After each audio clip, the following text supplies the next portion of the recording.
काहे राजा का रे? अरे अरे अरे इतना कैसे नाइट के बोला तारा? काहे ना बोले? अच्छा जब कुछ हो मांगे को होला तब कहली ए राजा। हाँ? ओकरे पहले तब पूछबे ना करेली। ऐसन कैया भैल बाहो? अब भइल बा तबे न कहते।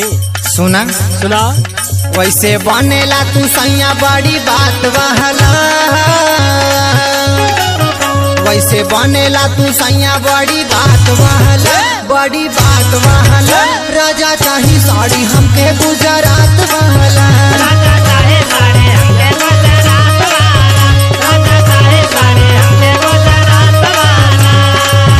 मॉडल रहे नया चाहे खयालात वहला, खयालात वहला। राजा चाही साड़ी हमके गुजरात वाला,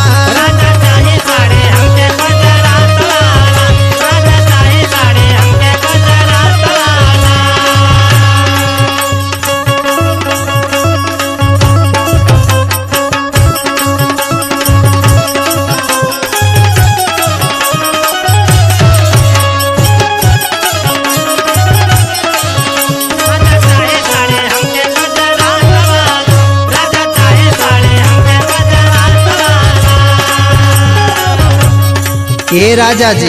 का रे? अरे आप तो तनी सीधे से बोली, सुनी ना काका बात बा। अरे हम कितना सीधे बोली हम ही जानत है। अरे दैया रे दैया सुनी, हम जानत है 2000 रुपया खर्चा करवाई भी। अरे नहीं जी, सिंगर सामान किने ले अपना मन के, सड़िया पहिरब लेकिन रहुआ पसंद के, सड़िया पहिरब लेकिन रहुआ पसंद के, सड़िया पहिरब लेकिन रहुआ पसंद के।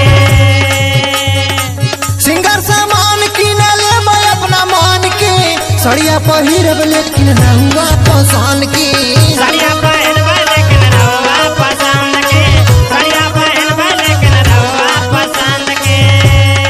ए राजा सुनी, सुनाओ खेला खेलब तबे संगे पिया रात वाला, हाँ रात वाला।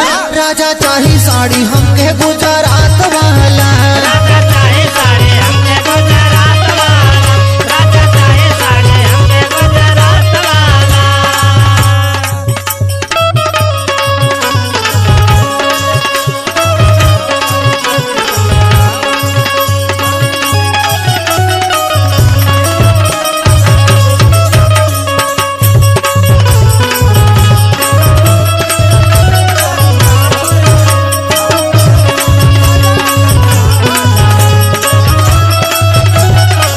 राजा चाहे साड़ी हमके गुजरात वाला, राजा चाहे साड़ी हमके गुजरात वाला।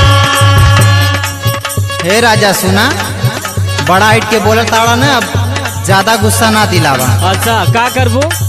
सुना सुनाओ करही में काम जदी भूलला कहला का, अब देही घरे मचा देव कहला का, औते घरे मचा देवता हलका, औते घरे मचा देवता हलका। करही में काम जदी भूलला कहला का, अब देही घरे मचा देव कहला का। औते घरे मचा देवता हलका, औते घरे मचा देवता हलका।